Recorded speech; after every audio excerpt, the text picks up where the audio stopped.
Or good ability on my part. In the name of the Father, and the Son, and the Holy Ghost. Amen.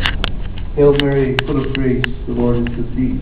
Blessed art thou among women, and blessed is the fruit of thy womb, Jesus. Holy Mary, Mother of God, pray for us sinners, now at the hour of our death. Amen. Immaculate Heart of Mary, pray for us. in the name of the Father, and the Son, and the Holy Ghost. Amen. Fatima took place a long time ago in the estimation of many people, but it was 25 years ago yesterday that he first appeared. Me also. I put it my website. Just hold it 3 minutes. And something that's 95 years, a message 95 years old.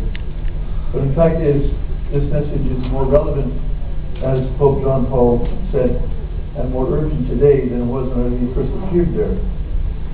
And I'd like to just review a little bit of what Our Lady did in order for us to understand how it refers to us today. The Blessed Virgin was asked by Pope Benedict XV to explain to him, to show him the way of the First World War. Pope Benedict XV in 1917 already was Pope for 3 years, and his experience as a Vatican diplomat, he tried everything he knew to bring about world peace at that time. He recognized that it was impossible, that human efforts alone were not enough, that he needed the help of heaven to bring this about. And he wrote about this in his letter to the Cardinal Vicar of Rome. And he pretty well insisted with Our Lady that she showed him the way. That was on May the 5th, 1917. And 8 days later, the Blessed Virgin came on May 13th.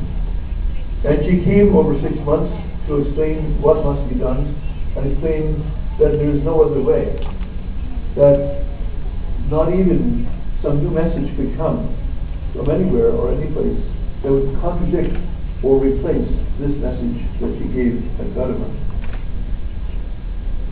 And so the message itself is very simple, but having worked at this now for 35 years, it's amazing how many excuses men, both in the church, or that is in the clergy as well as lay people, have for not obeying.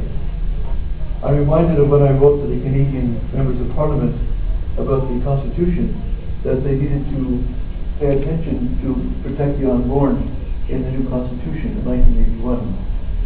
I was amazed that although my letter was very simple, how misunderstood it could be. So I decided to write a very short letter the second time. Every word was only 4 letters long. Every sentence was no more than 4 letters long, and it said something like this. Dear Member of Parliament, if you don't protect the unborn, you're going to hell. They understood. That was essentially the message that Pope Pius XI in his encyclical said, that the legislators do not have simply the option to not positively protect the unborn, the innocent. It is their obligation